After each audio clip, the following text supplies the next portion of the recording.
Goeiedag, good day, fellow South Africans and citizens of the world.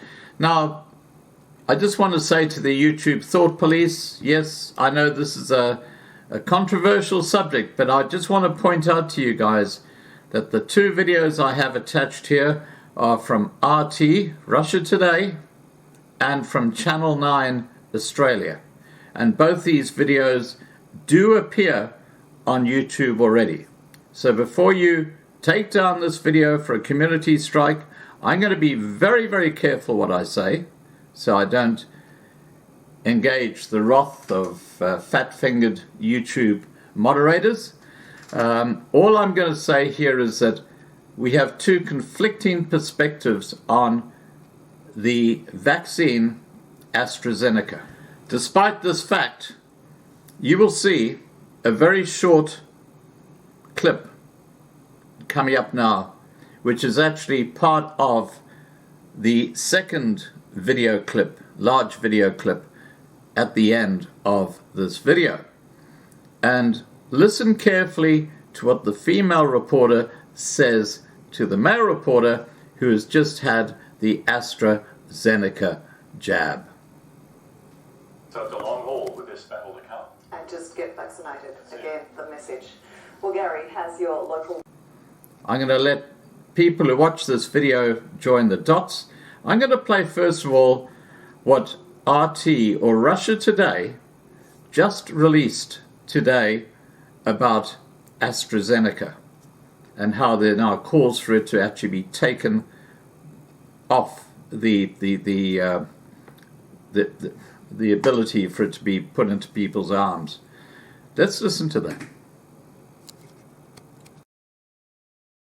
Well, this is the latest blow to AstraZeneca and confidence perhaps in the drug. This is a senior official at the European Medicines Agency who is now suggesting it should be ditched for all age groups. Now, many EU countries, as you mentioned there, have put restrictions on the use of AstraZeneca, many only giving it to older age groups after those links with possible, very rare but fatal blood clots. Now, this warning comes from Marco Cavalieri, who is the head of the EU's drug-related COVID task force. Now, he was asked a very specific question whether health authorities should avoid giving AstraZeneca to those in that older group over 60s. This is how he responded.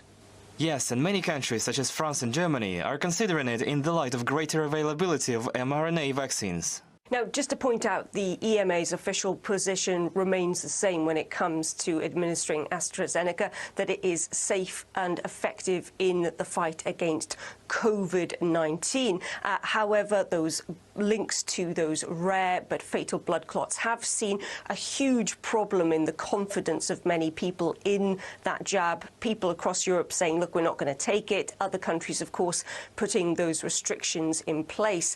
One of the latest is Italy, who's re-restricted the use of AstraZeneca to those over the age of 60. And that comes after the death in the last few days of a teenager in Genoa. The 18-year-old died after suffering from a brain hemorrhage and also from abdominal blood clots. So very serious effects to AstraZeneca that she had. Now, this is a girl called Camilla Canepa, who was 18 years old. She is known to have had some underlying health conditions already, but the surgeon who operated on her in attempts to save her life said even what he saw shocked him.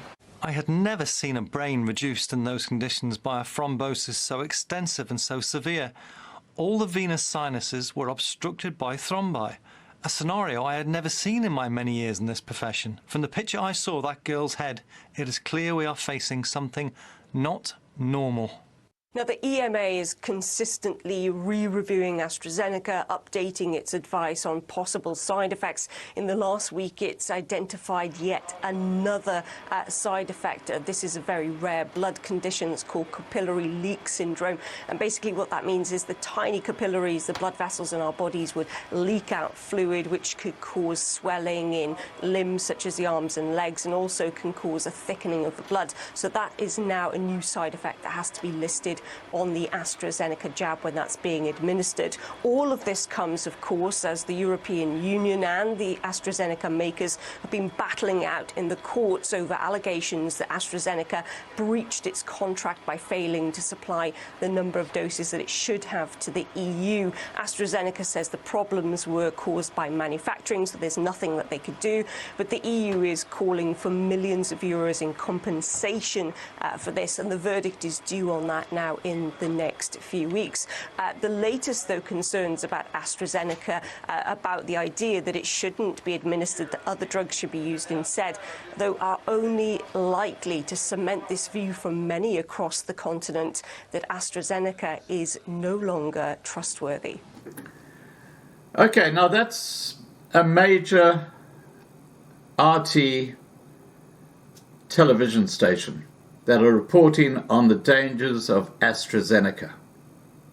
Now, the reason I'm talking about AstraZeneca is because I live in Australia, and there are two vaccines that have been pushed in Australia. One is Pfizer, which uses mRNA, and the other one is AstraZeneca, which has now only been injected into people my age, over 50 years old. And you will now hear a Channel 9 reporter referring to how he has had the AstraZeneca jab. And please listen carefully, right at the very end, to what his co-host says about the importance of having this jab. I'm going to leave it at that. Please remember to subscribe to Loving Life on YouTube. Please remember to register on lovinglifetv.com, the new platform we are transitioning to.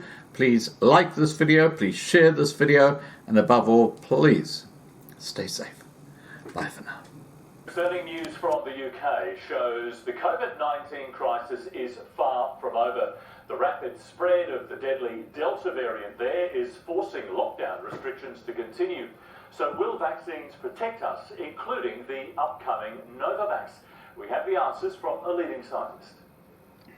Around the world, COVID is mutating.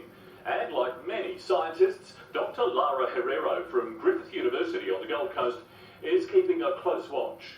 It's worrying to be hearing and talking about these new variants of the coronavirus.